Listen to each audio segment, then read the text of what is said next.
നോക്കൂ, കഴിഞ്ഞ നിയമസഭാ തെരഞ്ഞെടുപ്പിൽ LDFന്റെ തേരോട്ടം കണ്ട ജില്ലയായിരുന്നു കോഴിക്കോടല്ലേ. കൊടുവള്ളി ഒഴികെ ജില്ലയിലെ എല്ലാ മണ്ഡലങ്ങളും ഇടതുമുന്നണിക്കൊപ്പം തന്നെയായിരുന്നു. ഇക്കുറി കൂടുതൽ സീറ്റുകളിൽ ജയിച്ചു കയറാമെന്നാണ് UDFന്റെ കണക്കുകൂട്ടൽ. എന്നാൽ 2021 ആവർത്തിക്കുമെന്നാണ് LDF ക്യാമ്പിന്റെ പ്രതീക്ഷ.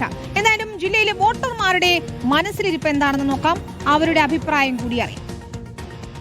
എന്താ തെരഞ്ഞെടുപ്പിന്റെ ചിത്രം മൊത്തത്തിൽ സൂപ്പറാണ്. ജയിക്കാൻ നമ്മളെ LDF തന്നെ. Oh sure, 100%. തെരഞ്ഞെടുപ്പ് ചൂട് എങ്ങനെയാ? തെരഞ്ഞെടുപ്പ് നല്ല ചൂടാണ്.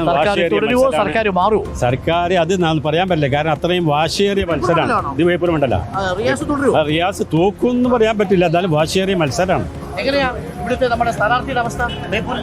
സൂപ്പറാണ്. UDF അൻവർ തീർച്ചയായും അൻവർ ജയിക്കും. മാറ്റം വേണം, കാരണം ഉണ്ടാക്കിയ വികസനങ്ങളുണ്ട്. മാറ്റം വേണം. മാറ്റം വേണ്ട, ഇത്രയും വികസനം ഉണ്ടാക്കിയാൽ ഒരു ജനത മാറ്റം ആഗ്രഹിക്കുന്നുണ്ട്.